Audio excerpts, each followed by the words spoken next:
Accusations of fraud and forgery inside local jewelry stores. A group of store owners and designers accused of selling fake Native American jewelry. Team 12's Bianca Bono takes a deeper look into this investigation as thousands of shoppers are still at risk of being duped.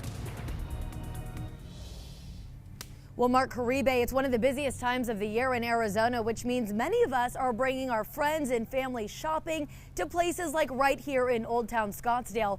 But now a group of Valley jewelry designers and stores, including this one, are coming under fire, accused of selling fake jewelry.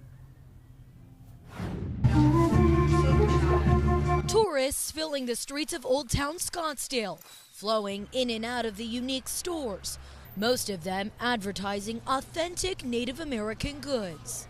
But a recently filed indictment says some in the valley are falsely advertising. To me, it's totally bogus. Richard Nisbet, one of 7 people charged in a years-long federal investigation surrounding Native American jewelry, claiming he's innocent. I'm just a guy that made turquoise jewelry, and I got wrapped up in some other people's problems. But documents reveal he's one of the Valley jewelry designers and store owners accused of smuggling in fake jewelry from the Philippines and advertising that Native Americans made it. Officials saying Nisbet and his daughter would email photos of authentic Indian-made jewelry to manufacturers overseas, instructing them to make identical pieces, in many cases incorporating well-known Indian symbols. Investigators say the makers would then deliver the jewelry to other retailers across the area, including Scottsdale Jewels on Brown Avenue, many of the pieces selling for more than $1,000. It's disappointing that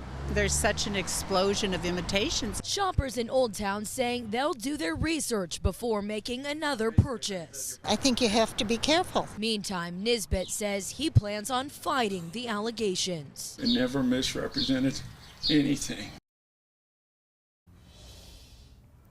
And the owner of the store telling the I-Team over the phone that he did not want to do an interview, but instead would send us a written statement.